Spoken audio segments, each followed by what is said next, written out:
Soir d'info. Merci beaucoup, Cheikh Tidiane Diaw. Nous sommes avec Maître Amadou Ali Kane. Il est avocat à la Cour, mais également il est activiste des droits de l'homme. Bonsoir, Maître, et merci d'être avec nous. Bonsoir, Madame Touré, et bonsoir à votre collaborateur. À notre merci, voilà. Merci. Alors, on ne peut pas avoir un militant des droits de l'homme sur ce plateau et ne pas l'interpeller sur la polémique née de la 127e session du Comité des droits de l'homme des Nations Unies sur le cas Karim Wade. Un commentaire? Oui, je ne vais pas commenter dans le sens de dire que c'est la partie étatique ou la partie Karim Wade qui a tort ou qui a raison. Mais je vais intervenir dans le cadre du droit à l'information du public pour donc éclaircir un peu la position du problème en termes de droit international des droits de l'homme. Alors, ce qu'il faut comprendre, c'est que le Sénégal, il a ratifié le pacte international sur les droits civils et politiques. Oui. Et ce pacte, il a un organe de surveillance qui s'appelle le Comité des droits de l'homme. C'est-à-dire, chaque fois qu'on crée un pacte, le plus souvent, on crée également à côté un organe qui est chargé de surveiller son application. Et cette surveillance se passe en général à travers trois mécanismes. D'abord, il y a le mécanisme des rapports. Les États qui ont ratifié, périodiquement, viennent faire des rapports, dire, écoutez, nous nous sommes conformés au pacte. Voilà, et pour le Sénégal, un retard a même été accusé par rapport à la présentation de ce rapport. Voilà, donc il y a ce qu'on appelle le rapport initial, et puis ensuite il y a les rapports périodiques, donc par période. Ensuite, l'autre mécanisme, c'est le mécanisme de la plainte interétatique ou des plaintes interétatiques. C'est-à-dire qu'un État peut porter plainte contre un autre État au motif que ce dernier aurait violé, par exemple, les droits qui pesaient sur les obligations qui pesaient sur lui au titre de la Convention. Très bien. Aurait porté préjudice, par exemple, à ses citoyens. Ensuite, le troisième mécanisme, c'est ce qu'on appelle le mécanisme des plaintes individuelles ou des communications plaintes. C'est-à-dire qu'une personne, un citoyen, dont le pays a ratifié la Convention et qui a épuisé les voies de recours internes, qui fait la première instance, l'appel, la Cour suprême, et puis finalement n'obtient pas gain de cause, estime que l'État, à travers donc ses organes judiciaires, a violé ses obligations en vertu d'une convention donnée. Il saisit le comité, l'organe donc de surveillance de la Convention. Et dans le cas présent, le pacte international sur les droits civils et politiques, encore une fois, l'organe qui est chargé de surveiller son application s'appelle le Comité des droits de l'homme, qui est composé par des experts indépendants. Et donc... et quelle est la valeur des constatations faites par ce comité-là? Voilà, c'est une très bonne question. Le comité, il fait des recommandations. En principe, c'est ce qu'on appelle la soft law, c'est du droit mou. C'est-à-dire que ce n'est pas un droit qui a une force coercitive, on le dit comme ça. Mais la soft law également, elle a une force morale tellement forte que finalement, cela ressemble à de la hard law, à du droit dur, si on peut l'appeler comme ça. Donc aucun État ne veut être indexé comme étant un violateur d'une convention des droits de l'homme ou des droits de l'homme purement et simplement. Alors dans le cas dont nous parlons, il y a eu une plainte de M. Karim Wade à la suite de l'épuisement des voies de recours internes, et le comité a formulé un certain nombre de recommandations. Alors le débat aujourd'hui est de savoir à quoi l'État du Sénégal s'est engagé, à quoi il ne s'est pas engagé. Évidemment, il va laisser les uns et les autres s'exprimer. Et ce qui veut dire que vous ne voulez pas trop avancer. Voilà, je ne souhaite pas m'avancer trop. Voilà, justement, vous l'avez dit, hein, en fait, c'est pareil pratiquement au cas Khalifa Sall, qui a eu en tout cas déposé plusieurs recours, des recours qui ont été rejetés et qui a fait appel au niveau de la Cour de la CEDEAO. C'était aussi la même chose, puisque la CEDEAO, par le passé, avait aussi sorti, disons, quelques décisions pour demander à l'État du Sénégal de respecter, disons, les droits du citoyen Khalifa Sall. Mais au final, à chaque fois qu'on a posé ce débat, l'État du Sénégal n'a pas plié face à cette décision qui a été prise, disons, par la Cour de la CEDEAO des droits de l'homme. Vous avez parfaitement raison. D'abord, je fais observer que le plus souvent, on constate que les décisions rendues dans l'ordre interne sont différentes, souvent balayées une fois qu'on part dans l'ordre international. Donc ça pose un problème. Il y a vice de forme alors. Est-ce que les décisions rendues tiennent compte des droits des personnes qui doivent être jugées?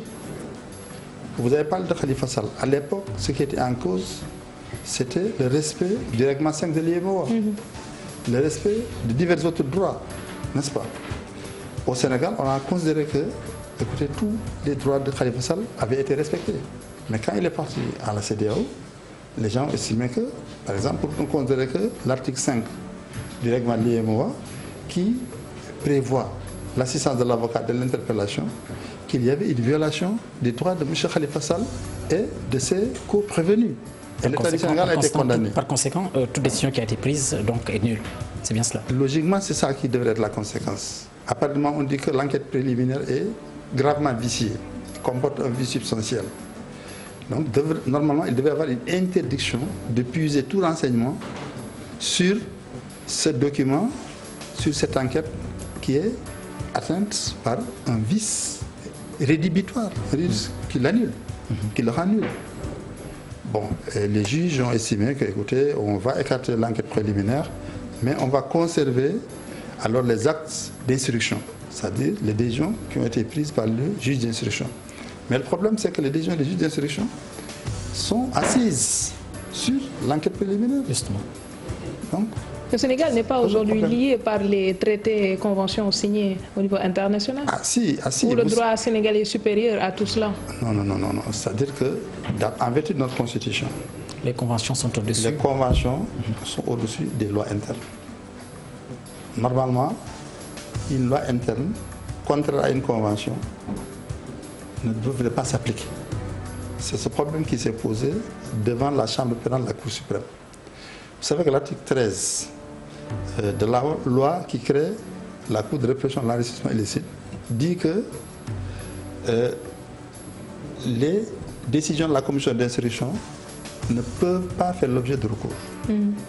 Alors, qu'est-ce qui s'est passé lorsque M. Karim Wade a été inculpé et placé sous mandat de dépôt? Ses avocats ont eu l'idée de saisir la Chambre pénale de la Cour suprême de recours en cassation contre l'ordonnance d'inculpation et de mise sous mandat de dépôt de la commission d'instruction. Alors, ils ont invoqué également une violation d'autres dispositions de la Constitution. Alors, ce que la Chambre pénale a fait, elle a déclaré recevable le recours des avocats de Karim Wade. Ce qui n'a pas eu l'heure de plaire à l'État du Sénégal, qui, à travers le parquet général de l'époque, qui était assuré par l'actuel premier président de la Cour suprême, a introduit une procédure de rabat d'arrêt.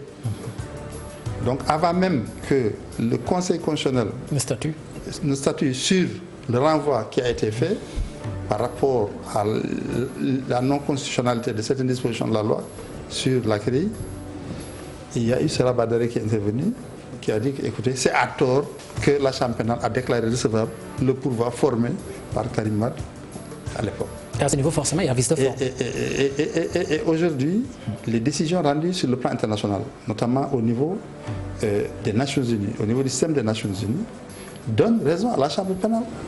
Parce que le Sénégal est condamné pour n'avoir pas respecté les conventions internationales. Et la Chambre pénale, à l'époque, avait écarté des lois contraires aux conventions internationales pour mettre en application les dites conventions internationales. Mais justement, vous l'avez dit tout à l'heure, les recommandations qui sortent, disons, de ces chambres internationales, est-ce qu'elles ont, disons, une force coercitive poussant l'État du Sénégal à respecter forcément, disons, ces décisions qui ont été prises, par exemple? Bon, il faut distinguer deux choses. C'est toujours du droit mou, encore une fois, la soft law, c'est très clair, mais qui a une valeur morale très élevée, ce qui donc lui confère presque une force juridique obligatoire. Donc il y a ce risque-là pour le Sénégal, si toutefois il n'applique pas, disons, ces décisions, d'être un tout petit peu indexé par les autres. Tout à fait. Mais il faut distinguer deux situations. Par exemple, dans le système africain, au niveau de la Cour de la CEDEAO, s'il n'y a pas urgence, C'est-à-dire que lorsqu'il y a possibilité de recours sur le plan interne, la Cour de la CEDEAO ne prescrit pas les mesures concrètes en direction de l'État concerné, l'État condamné. Par exemple, quand il y a le coup d'État au Niger, Tandian a été arrêté. Ses avocats ont saisi la Cour de la CEDEAO. Nous sommes dans une situation d'exception. Le droit ne fonctionne pas, surtout pour qu'un président renversé. La Cour a été obligée d'ordonner sa remise en liberté. Parce qu'autrement, il n'y a pas de voie de recours interne pour lui. Alors, lorsqu'il y a une voie de recours sur le plan interne, la Cour de la CEDEAO applique ce qu'on appelle la marge nationale d'appréciation. Elle laisse au système interne, aux organes compétents sur le plan interne, le soin de prendre les mesures de rectification des violations qui ont été constatées. Donc dans le cas de M. Khalifa Sall, c'est ça qui aurait dû se passer, c'est-à-dire la Cour d'appel de Dakar, qui avait été saisie après l'intervention de l'arrêt de la CEDEAO, aurait dû prendre des mesures de rectification appropriées. Elle a pris les mesures qu'on a indiquées tout à l'heure en annulant simplement le procès-verbal d'enquête préliminaire, mais sans l'étendre aux actes d'instruction qui étaient basés sur ce procès-verbal. Au regard de tout cela maintenant, si vous deviez porter un jugement par rapport au respect ou non des droits humains au Sénégal, quel serait ce qualificatif? Le jugement qu'il faut porter, c'est que le Sénégal est un peu frileux par rapport au respect des recommandations des organes des droits de l'homme sur le plan international. Le gouvernement sénégalais, on a l'impression qu'il oublie qu'il a pris des engagements. Il a signé. Et qu'il doit se conformer aux engagements auxquels il a souscrit. Mais chaque fois qu'il est condamné, il pose le problème en termes de patriotisme judiciaire. Les gens ont tendance à dire, écoutez, nous sommes un pays indépendant, notre système judiciaire fonctionne, nous avons des magistrats de qualité, il n'est pas question qu'un organe supranational nous dicte la conduite à tenir. La question ne se pose pas en ces termes. La question se pose en termes de respect de l'ordonnancement juridique. Et dans l'ordonnancement juridique, il y a à la fois le droit positif interne, mais il y a aussi les conventions internationales régulièrement ratifiées par le Sénégal de manière volontaire. Et en ne respectant pas un tout petit peu ces décisions qui ont été prises par ces organes, quels sont les risques encourus par l'État du Sénégal? Écoutez, d'abord, c'est sa crédibilité qui est en jeu d'abord. Sur le plan moral, oui. Voilà, mais vous savez, on ne peut pas... Ensuite, il peut être condamné sur le plan pécuniaire. Mais bon, on ne peut pas arrêter un État, on ne peut pas le mettre en prison. C'est très clair. Il ne peut pas y avoir de coercition contre un État. Mais l'État peut faire l'objet d'une condamnation pécuniaire, peut faire l'objet également d'une condamnation sur le plan moral. Bon, l'État a une image qu'il veut défendre. Il veut apparaître comme un État qui respecte les droits de l'homme, qui respecte la loi internationale, qui n'est pas un État voyou en quelque sorte. Donc ça aussi, je pense, c'est important. L'image de l'État, c'est très important. D'accord. Alors, un peu sur un autre sujet par rapport à la situation en Guinée. Vous avez écouté tout à l'heure le chef de cabinet de Cellou Dalein Diallo qui dit finalement que le confinement a été levé par rapport à son leader. Mais si on en revient à ce qui se passe au niveau de la Guinée, le défenseur des droits de l'homme que vous êtes, qu'est-ce que cela vous inspire? Oui, nous sommes très peinés par ce qui se passe en Guinée. Très peiné par le comportement du président de la Guinée, le président Alpha Condé. Le président Alpha Condé, c'est un homme remarquable. C'est un homme de gauche qui a un très riche parcours, qui s'est battu, pecs et ongles, au prix de sa liberté, pour l'implantation de la démocratie en Afrique et particulièrement en Guinée. Et je dois rappeler qu'en 1998, après les élections présidentielles, il avait été arrêté. Et c'est la RADDHO à laquelle j'appartiens qui a piloté la mise en place du collectif international d'avocats qui était chargé d'assurer sa défense à travers la personne de M. Alioune Tine. Alors, en tant que coordonnateur, la RADDHO m'avait à l'époque demandé moi-même de faire partie du collectif des avocats qui devait aller assisté M. Alpha Condé devant la Cour de sûreté de l'État de la Guinée. Et en avril 2000, on s'y est rendu. On a été les premiers avocats étrangers à avoir été admis à plaider devant les juridictions nationales de la Guinée. Alors nous avions espéré qu'un homme qui a été confronté à la dureté de la dictature, qui a mené toute sa vie en combat en faveur de la démocratie, arrivé au pouvoir, ferait tout pour implanter la démocratie, pour la rendre pérenne, pour faire en sorte qu'il n'y ait pas de reflux démocratique. Or, au lieu de cela, ce que nous constatons, c'est qu'aujourd'hui, il y a de sa part une action tendant à modifier la constitution de la Guinée dans le sens de son intérêt politique personnel, pour pouvoir s'accrocher au pouvoir.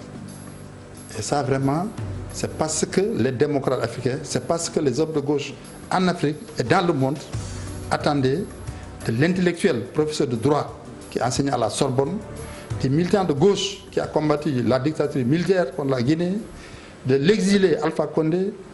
Alors, nous sommes déçus. C'est un schéma que l'on voit très souvent dans beaucoup de pays africains. Nos dirigeants ont tendance à s'agripper au pouvoir. Le plus souvent, si ce n'est pas un coup d'État pour les faire partie, c'est le peuple qui est dehors pour, disons, crier son ras-le-bol. Que faire aujourd'hui pour que nos États, qui sont quelque part des gens qui, quand ils sortent à l'étranger, chantent les vertus d'un État de droit, alors que quelque part, dans l'action, on n'a pas ce sentiment-là. Que faut-il faire pour que cela soit respecté? En fait, moi, je pense qu'il faudrait que les dirigeants et les populations comprennent que le pouvoir appartient au peuple. Le détenteur du pouvoir, il n'est qu'un délégataire de pouvoir. On n'a fait que lui déléguer le pouvoir. Donc il l'occupe pendant la période que dure son mandat. Ça, c'est d'une part.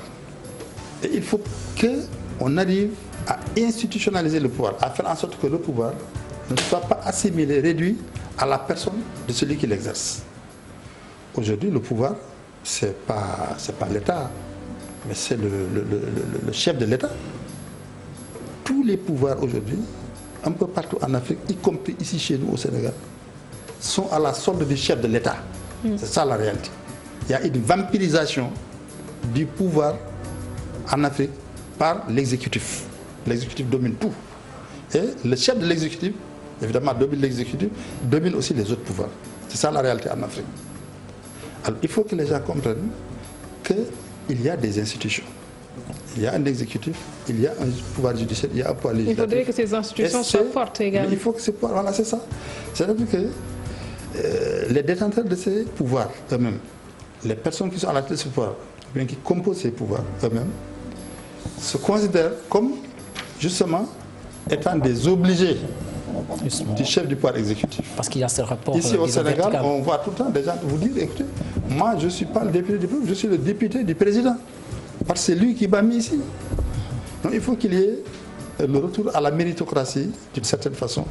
Et autre chose aussi, il faut aussi qu'on assure aux gens qui sont au pouvoir aussi une sortie de pouvoir, une fin de pouvoir paisible.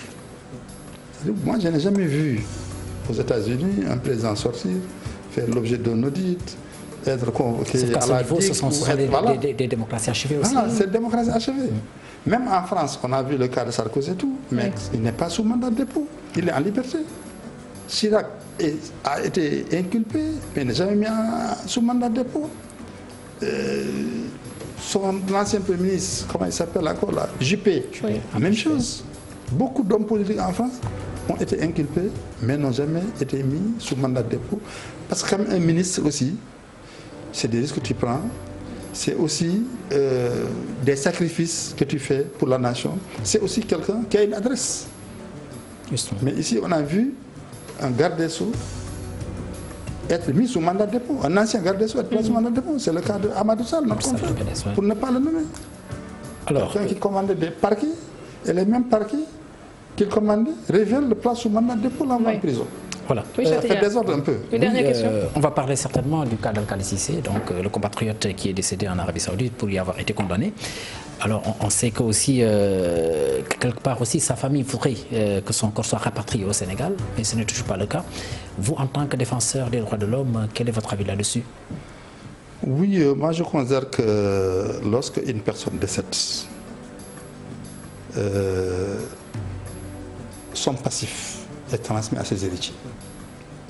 Donc aujourd'hui, on ne peut plus rien lui réclamer.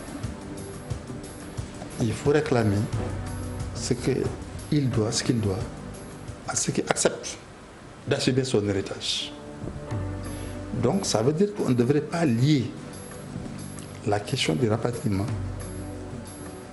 avec le paiement de la créance de la partie civile. Qui est estimé à 3 milliards. Qui est estimé à 3 milliards de francs CFA. La partie civile doit comprendre que M. Cissé est décédé et que ce sont ses héritiers maintenant qui doivent répondre à sa place.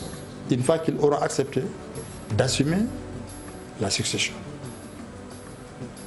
Et c'est la raison pour laquelle je souhaiterais que cela soit compris par la partie saoudienne. Et je souhaite aussi que l'État du Sénégal apporte l'assistance diplomatique nécessaire à M. Cissé. L'État du Sénégal a quand même, je pense, une bonne image auprès de l'Arabie Saoudite. Il peut parler au roi, demander son aide, son assistance, sa compréhension et permettre au défunt Al-Khadi Cissé d'être rapatrié au Sénégal et d'y être enterré au milieu de ses parents, de sa famille. Merci. Merci beaucoup, Maître Amadou Ali Kane, qui est activiste des droits de l'homme. On passe à la partie... Cher Tidiane, oui. Alors, pour la partie sport, on aura quoi? J'ai vu tout à l'heure qu'il y avait le PSG qui était en train de jouer c'est en cours de jeu. Ghana. Justement, sans Gana Gueye blessé hier à l'entraînement, mais aussi sans Neymar. Mbappé est revenu, mais il était en tout cas au banc de touche en attendant certainement de faire son entrée. Mais retenez que pour l'instant, au moment où nous vous parlons, en tout cas, c'est le PSG qui mène au score face à l'OGC Nice, le score de 2-1. Certainement, nous aurons le temps de revenir là-dessus. Et nous allons démarrer par le CHAN 2020, championnat d'Afrique des Nations. Le dernier tour, donc, pour la qualification à cette compétition qui est exclusivement réservée disons aux jours évoluant sur le continent africain, donc le Sénégal qui se déplace en Guinée, à Conakry. Ce sera donc dimanche prochain contre donc, la Guinée, lors de la match allée ici même au Sénégal. Les protégés de Serigne Saliou Dia l'avaient remporté sur le score d'1-0, un match qui sera pas facile, qui va se jouer dans un contexte assez particulier, vu en tout cas la situation qui se vit actuellement en Guinée. Et vous voyez donc sur ces images l'équipe du Sénégal lors de cette rencontre contre l'équipe de la Guinée. Et derrière aussi, vous aurez le calendrier des rencontres qui vont se jouer un peu partout pendant le week-end en Afrique, des matchs assez serrés, sauf qu'il y a certaines nations qui se sont détachées concernant bien entendu disons ces éliminatoires du championnat d'Afrique des Nations CHAN 2020. Nous enchaînons avec la France, que vous avez tout à l'heure donc parlé, avec le Paris Saint-Germain dont son match est en cours de jeu concernant cette 10e journée de la Ligue 1 française, le PSG qui est en tête et qui mène au score 2-1 face à l'OGC Nice grâce à un doublé de l'Argentin Angel Di Maria. Pour les autres rencontres, donc vous le voyez sur ces images, donc les autres rencontres concernant bien entendu disons le championnat de France, c'est la 10e journée, donc demain samedi à 15h30 plutôt, Lyon-Dijon. Et puis pour les autres rencontres que vous allez voir donc sur ces images, nous allons donc parler des autres rencontres concernant bien entendu les autres clubs français, notamment Angers contre Brest, Metz Nantes, Nîmes qui fera face à l'équipe de Lille. Et puis la suite de ces rencontres pour la 10e journée est prévue pour donc dimanche à partir de 18h, Monaco-Rennes suivi d'Olympique de Marseille contre la formation de Strasbourg. Nous allons parler cette fois-ci du championnat anglais avec la complicité de la régie. Nous allons donc découvrir en même temps que vous disons les rencontres qui vont se jouer. Déjà un choc aux allures de David et Goliath qui va opposer dimanche Liverpool au solide leader. Liverpool solide leader plutôt avec 8 victoires en 8 temps de sortie. Liverpool qui va croiser la formation de Manchester United 2e. Et puis pour le reste des rencontres demain samedi, vous le voyez donc sur le tableau avec certainement la complicité de la régie, si nous pouvons donc avoir le calendrier concernant bien entendu le championnat anglais. Et puis pour ce qui concerne le championnat espagnol, on est à la 9e journée. Demain mais samedi, il va falloir très certainement se lever un peu plus tôt que prévu, à 11h pour pouvoir suivre le FC Barcelone, de Lionel Messi qui se déplace chez Eibar.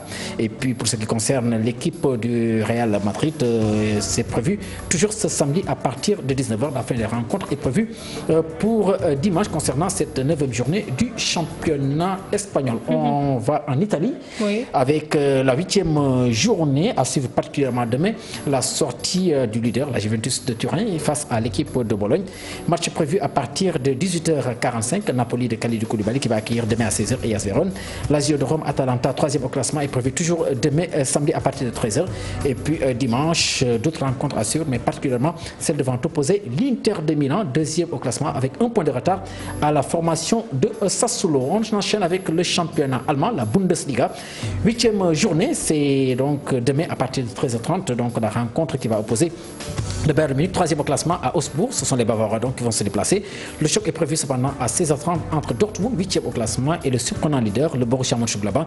Toujours ce samedi à 13h30, Leipzig fera face à l'équipe de Wolfsburg qui occupe la 2e place au classement. Et puis nous allons terminer avec le basketball. Retour chez nous pour parler de la finale du championnat. C'est en messieurs. C'est prévu donc dimanche au stadium Marcus Ndiaye à partir de 18h. Le Dakar Invest Club va en découdre avec l'AS Douanes. L'AS Douanes qui n'est pas avec la faveur des pronostics. Et puis pour la 3e place, c'est prévu à 16h, toujours au stadium Marcus Ndiaye, entre l'Union Sportive de Ouakam et Saint-Louis Basket Club. Merci beaucoup, Cheikh Tidiane Diagne. Maître, vous suivez le sport? Oui, j'aime bien le sport, surtout le football. Ah oui, le foot. Une préférence pour quelle équipe? Écoutez, au Sénégal... Pas Liverpool avec non, moi je suis en faveur surtout du Paris Saint-Germain. Ah, Paris Saint-Germain. Liverpool à cause de Sadio Mané. Sadio Mané, forcément. Je suis pour les équipes étrangères où évoluent des Sénégalais. Oui. Ah oui. Un vrai compatriote. En général, voilà. Alors, peut-être le match du Sénégal contre la Guinée, un match de qualification pour le championnat d'Afrique. Oui, ça va être, comme vous l'avez fait observer, un match très compliqué. Vu le contexte de la Guinée, je me demande même est-ce que ce match pourra se jouer. L'équipe quitte demain Dakar d'ailleurs. Pour juste passer quelques heures à Conakry et rentrer. Donc là, comme on dit, wait and see. Laissons l'avenir venir. On verra bien. Ça va être compliqué. Merci beaucoup à Maître Amadou Ali Kane. Merci également à Cheikh Tidiane Diagne et à vous qui nous suivez de partout. Mention spéciale à l'équipe technique. On se retrouve lundi, Inch'Allah. Passez un excellent week-end en compagnie de nos programmes.